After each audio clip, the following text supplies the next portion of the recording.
ಒಂದು ಲೋಟದಲ್ಲಿ ಎಕ್ಸ್ಟ್ರಾ ನೋಡಿರ್ತೀರಾ, ಮೂಸ್ಟ್ರಾ ಯಾವತ್ತಾದ್ರೂ ನೋಡಿದ್ದೀರಾ? Hi hello welcome back to my mini vlog. ಇದು ಧನುರ್ಮಾಸದ part 2 mini vlog. So morning ಎಲ್ಲ ದೇವಸ್ಥಾನ ಸುತ್ತಾಡ್ಕೊಂಡು ಬಂದು ಕುಕ್ಕಿಂಗ್ ಮಾಡಿಕೊಂಡು ಬಾಕ್ಸಿಗೆ ಹಾಕ್ಕೊಂಡು ತಿಂದ್ಕೊಂಡು ಮತ್ತೆ 2-3 ಫೋಟೋಸು ರೀಲ್ಸ್ ಎಲ್ಲ ಮಾಡಿ ಲ್ಯಾಬಿಗೆ ಎಂಟರ್ ಆದೆ. ಸೊ ಅಲ್ಲಿಂದ ಬಂದ ತಕ್ಷಣ ಮಂಜುಳಾ ಕೂಡ ಬಂದಿದ್ಲು ತುಂಬ ದಿನ ಆದಮೇಲೆ. ಅವಳನ್ನ ಸ್ವಲ್ಪ ಮಾತಾಡಿಸ್ಕೊಂಡು ಅದಾದಮೇಲೆ ಕಾಫಿ ಕುಡ್ಕೊಂಡು ಕೂತಿದ್ದೋ. ಮತ್ತು ಹೇಮಾ ತಂದಿದ್ದೋ ಡೈರಿ ಮಿಲ್ಕ್ನ ತಿನ್ಕೊಂಡು ಕೂತಿದ್ದೋ. ಮತ್ತು ಮಾರ್ನಿಂಗಿಂದ ಹೇಮಾ ಹೇಳ್ತಾನೆ ಇದ್ಲು ಹೋಗಿ ಪಾನಿಪುರಿ ತಿನ್ಕೊಂಡು ಬರೋಣ ಬನ್ನಿ ಬನ್ನಿ ಅಂತ.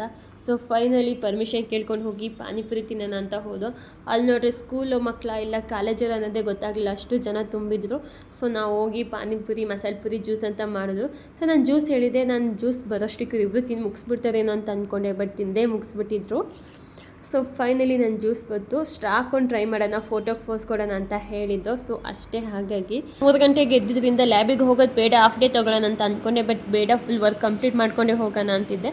ಬಟ್ ನನ್ನ ಫೇಸಲ್ಲಿ ಹಾಗೆ ಫ್ರೆಶ್ನೆಸ್ ಕೂಡ ಹಾಗೆ ಇತ್ತು, ಸ್ವಲ್ಪ ನಿದ್ದೆ ಬರ್ತಿತ್ತು ಅಷ್ಟೇ. Thank you.